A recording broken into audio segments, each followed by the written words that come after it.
అలరా దారికి. ఇప్పుడు నువ్వు దాంతో మాట్లాడడానికి వీల్లేదు. రేపొద్దున దాన్ని చూడడానికి వెళ్తున్నాగా, అప్పుడు చెప్పుకో దాంతో నీ కష్టాలు కడగండ్లు. అది కూడా మమ్మీ ఒప్పుకుంది కాబట్టే నిన్నక్కడికి వెళ్ళనిస్తున్నాను.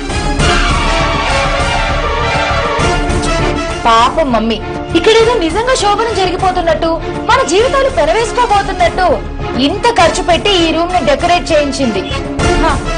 నేను నిన్నెందుకు పెళ్లి చేసుకున్నానో మమ్మీకి సరిగ్గా తెలియకపోయినా నీకు చాలా స్పష్టంగా తెలుసు అనుకుంటా. ఫుడ్కి గతి లేకుండా మా ఇంట్లో కూలికి చేరిన నువ్వు ఆ గుడ్డుదాన్ని నేనేదో అన్నానని నా ఫ్రెండ్స్ ముందు నన్ను ఇన్సల్ట్ చేశావు. ఆ రోజే తొలిసారిగా నేను నీ మీద పగబట్టాను. అంతటితో ఆగకుండా ఆ గుడ్డుదాన్ని వదిలించుకోవడం కోసం దాన్ని తీసుకెళ్లి ఎక్కడో వదిలేసొస్తే అదేదో పెద్ద నేరమైనట్టు అన్ని వాళ్ల ముందే నా మీద చెయ్యి చేసుకున్నావు. అప్పుడే నేను నిర్ణయించుకున్నాను ఎలాగైనా నీ మీద పగ తీర్చుకోవాలని. దానికోసం నేను ఏ కత్తుల్ని వాడలేదు, ఏ వేట కొడవళ్ళకి పదును పెట్టలేదు. నా మెదడుకి పదును పెట్టాను. నీ జీవితం మీద చావు దెబ్బ తీయాలంటే ఏం చెయ్యాలా అని ఆలోచించాను. ఇదిగో ఈ మార్గం ఎంచుకున్నాను.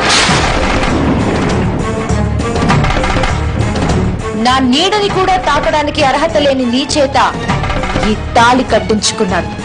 ఈ బంధాన్ని అడ్డు పెట్టుకుని నిన్ను మా ఇంటి అల్లుడుగా అట్టి పెట్టుకుని క్షణ క్షణం చిత్రవద చెయ్యాలనుకున్నాను.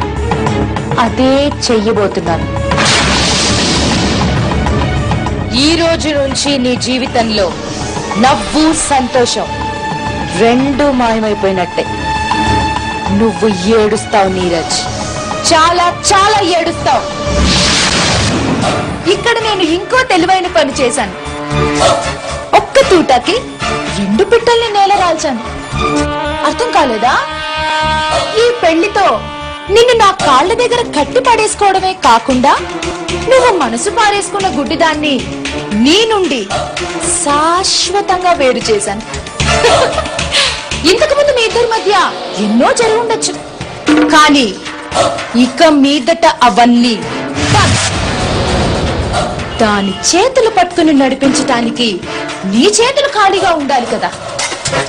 ఇక మీదట నీ చేతికి రెండు పనులు. ఒకటి, ఈ యువరాణి గారి సేవలు చేసుకోవడం. రెండు, నీ కన్నీళ్లు నువ్వే తుడుచుకోవడం. ఆ గుడ్డిదానికి నీకు ఉన్న గుడ్డి ప్రేమకి గట్టిగా అడ్డుకట్ట వేశాను కదూ. ఏసినట్టే ఉన్నాయి నీ తెలివితేటలు. మేమిద్దరం ప్రేమించుకున్నామని నీకెవరు చెప్పారు? ప్రేమ కాకపోతే మోజు ఏదో ఒకట్లే. అయినా మీ ఇద్దరి మధ్య ఏమీ లేకపోతే నువ్వెందుకు దాన్ని వెనకేసుకొస్తావు? నీకు తెలిసిందంతే. మా ఇద్దరి మధ్య ఉన్న ఆత్మీయతను నువ్వు అర్థం చేసుకోవాలంటే నువ్వు ఇంకో 10 జన్మలెత్తాలి. ఆహా, అంత గొప్ప బంధమా మీది? అవుననే అనుకున్నాం, కానీ నేను ఆ బంధాన్ని ఒకే ఒక గొడ్డలి వేటితో ముక్కలు చెక్కలు చేసేసానుగా. ఇక దాని గురించి ఆలోచించడం మానేయి. నా కాళ్ళు లాగుతున్నట్టుగా ఉన్నాయి.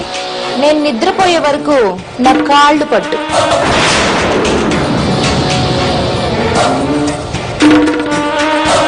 అలా సీరియస్ అయిపోతే ఎలాగమ్మా? నేను ఇంత చేసింది దీనికోసమే, అంటే నీ చేత కాళ్ళు పట్టించుకోవడం కోసం. పట్టు.